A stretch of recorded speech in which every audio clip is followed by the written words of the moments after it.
गांव रामपुर बहुत छोटा और शांत गांव था।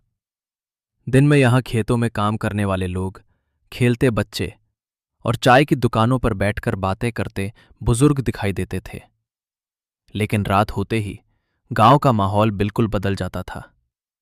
सड़कें सुनसान हो जाती थीं और हवा में अजीब सी खामोशी फैल जाती थी। गांव के बस स्टैंड के पास एक छोटा सा होटल था, जहां शाम को एक आदमी पानी पूरी का ठेला लगाता था। लोग उसे पानी पूरी वाला कहकर बुलाते थे। उसकी पानी पूरी बहुत स्वादिष्ट होती थी, इसलिए हर शाम वहां भीड़ लग जाती थी।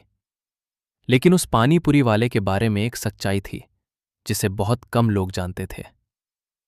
कई साल पहले उसी जगह पर एक गरीब आदमी पानी पूरी बेचता था।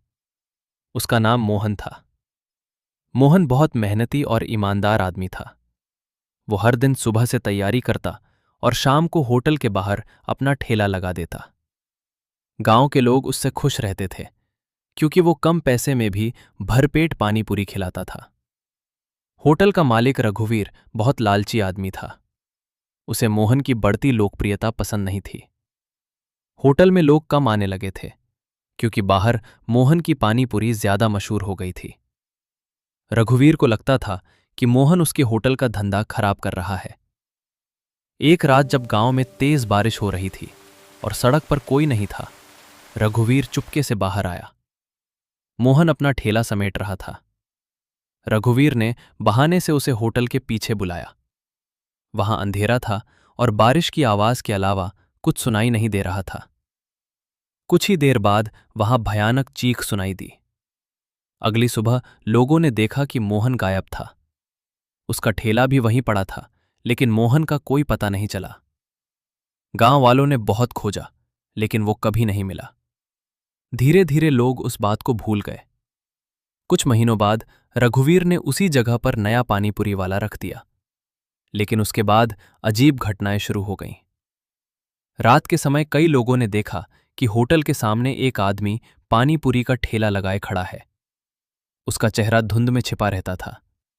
वो चुपचाप पानीपुरी बनाता और लोगों को देता। जो लोग खाते थे, उन्हें लगता था कि स्वाद बिल्कुल वैसा ही है जैसा पहले मोहन की पानीपुरी का था। एक रात गांव का युवक रवि देर से घर लौट रहा था। रास्ते में उसने देखा कि वही पानीपुरी का ठेला लगा है। उसे भूख लगी थी, इसलिए वो रुक गया। ठेले के पास खड़े आदमी ने सिर उठाया। उसकी आंखें अजीब तरह से चमक रही थीं। रवि ने पानीपुरी खाई और बोला, भैया, आपने तो बिल्कुल पुराने मोहन जैसी पानीपुरी बनाई है। ये सुनते ही वो आदमी धीरे धीरे मुस्कुराया। फिर उसने धीमी आवाज में कहा, क्योंकि मैं ही मोहन हूं। रवि का दिल जोर जोर से धड़कने लगा। उसने ध्यान से देखा तो उस आदमी का चेहरा पीला था और गर्दन पर गहरे घाव के निशान थे। रवि डरकर पीछे हट गया और भागने लगा। तभी पीछे से आवाज आई, डरो मत, मैं किसी को नुकसान नहीं पहुंचाता, लेकिन जिसने मुझे मारा है उसे छोड़ूंगा नहीं। उस रात के बाद होटल में अजीब घटनाएं होने लगी। बर्तन अपने आप गिरने लगे। रात में होटल के अंदर पानी पूरी की खुशबू फैल जाती थी। कई बार लोगों ने देखा कि रसोई में कोई अदृश्य हाथ पानी पूरी बना रहा है। रघुवीर डरने लगा, लेकिन वो किसी से कुछ नहीं कहता था। एक रात वो होटल बंद करके सो रहा था। अचानक उसे बाहर से ठेले की आवाज सुनाई दी। वो खिड़की से झांका तो देखा कि वही पुराना पानी पूरी का ठेला खड़ा है और उसके पीछे मोहन खड़ा था। मोहन की आंखें लाल चमक रही थीं। वो धीरे धीरे होटल की ओर बढ़ा।